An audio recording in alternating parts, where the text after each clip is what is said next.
और आपने देखा कि किस प्रकार से जो हमारे चुनाव हैं लोकल बॉडी के, पहले जो डिलिमिटेशन कमेटी बनी वो गलत तरीके से बनाई गई।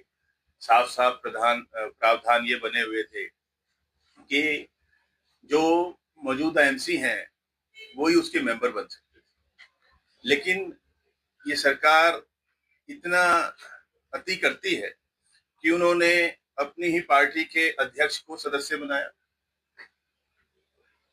पूर्व विधायक जी ने अपने भाई को सदस्य बनाया, जो कि प्रावधानों के बिल्कुल अनुरूप नहीं था। और इसकी हम सब ने मिलकर लड़ाई लड़ी और इसी कारण से वो समिति दोबारा से गठित हुई। लेकिन ऐसा किया ही क्यों गया? क्या उन्हें नहीं पता था कि प्रावधान क्या है? जहां पर काम होना चाहिए था वो तो किए नहीं गए। जो हमारे समस्याएं, चाहे वो हमारे निकासी की, हर साल फ्लडिंग होती है, जल भराव होता है, जो उसके लिए काम होना चाहिए वो होता नहीं। इसी प्रकार से हमारे नालों की सफाई, टेंडर होता है। मेरी अभी मिथुन वर्मा जी से, जो हमारे मौजूदा मेंबर भी हैं कॉर्पोरेशन के, उनसे भी यही चर्चा हो रही थी कि जो टेंडर हुआ वो गलत तरीके से हुआ। जितनी बार सफाइयां होनी चाहिए थी वो हुई नहीं। तो मैंने उनको कहा भी टेंडर की कॉपी दो, कहता जी देते नहीं।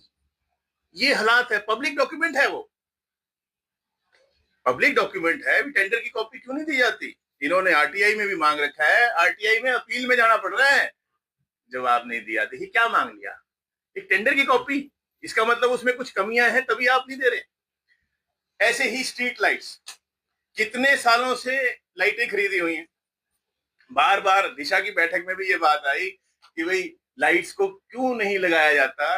वहां तो कार्तिकेय शर्मा जी भी थे कि भाई लाइटें खरीदी हुई हैं उनको लगाओ, इसका लाभ होगा शहर को।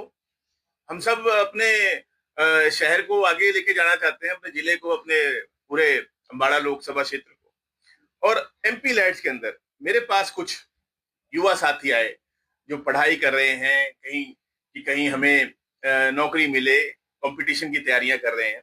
पुलिस लाइन के अंदर ही आपने देखा एक लाइब्रेरी है जो कि अपर्याप्त है। तो उसके लिए मैंने एमपी लैड से ही जो है एक और उसके अंदर हॉल बन जाए, जिससे कि उसकी कैपेसिटी लगभग लगभग दूनी हो जाए। उसके लिए मैंने एमपी लैड से ग्रांट जारी करी। और दुख होता है, और इस सरकार की मानसिकता को आप देखिए, क्योंकि इन्होंने लगाने तो बाहर के होते हैं। प्रदेशवासियों को, प्रदेश के युवाओं को तो नौकरी क्लास 1 क्लास 2 हिम्मत जी मिलती नहीं है। तो इन्होंने रिजेक्ट कर दिया। और क्या कह के रिजेक्ट किया, ये सुनने की बात है कि जी ये काम तो पीडब्ल्यूडी कर सकती है, लाइब्रेरी बिल्डिंग हॉल पीडब्ल्यूडी बना सकती है, इसलिए आपके माध्यम से नहीं होगा। और इसको मैं पार्लियामेंट के अंदर उठाऊंगा कि ये कैसी मौजूदा सरकार है जो हमारे युवा साथियों को, बच्चों को पढ़ने तक नहीं देना चाहती। कौन सा प्रावधान है कि जो पीडब्ल्यूडी काम कर सकता है वो एमपी लैड के अंदर नहीं हो सकता? क्यों ये लाइब्रेरी के खिलाफ है? ये मानसिकता है आज इस सरकार की। और कहते हैं कि जी हम सबको साथ लेके चलते हैं। आप बताइए, सांसदों को तो आज तक मिले भी नहीं।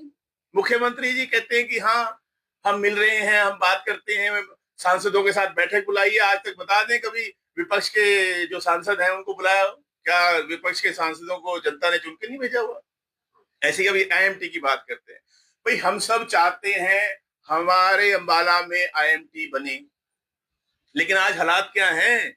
इंडस्ट्रियल पॉलिसी एक के बाद एक फेल हुई हैं, एक के बाद एक। जो भी उन्होंने उसका रखा था कि भी ये इसको, इसके माध्यम से जो है हमें जो है इतनी एम्प्लॉयमेंट जनरेशन होगी, इतनी इन्वेस्टमेंट आएगी, नहीं हो पाई। और आप बता दीजिए, बताया वो सरकार ने अब नई इंडस्ट्रियल पॉलिसी ले आए।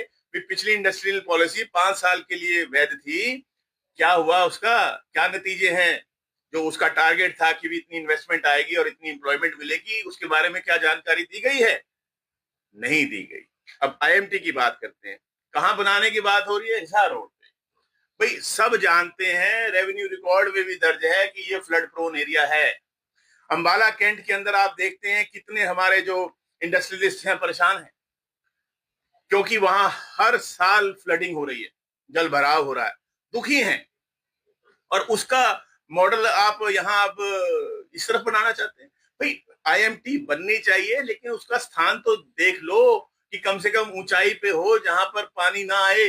पहले ही इंडस्ट्रियां हरियाणा छोड़ छोड़ के जा रही हैं, ऐसी स्थान तो उनको दो जहां पर वो बसें आके। स्थान तो ठीक से चयनित करेंगे ना आप। ये कैसी सोच है?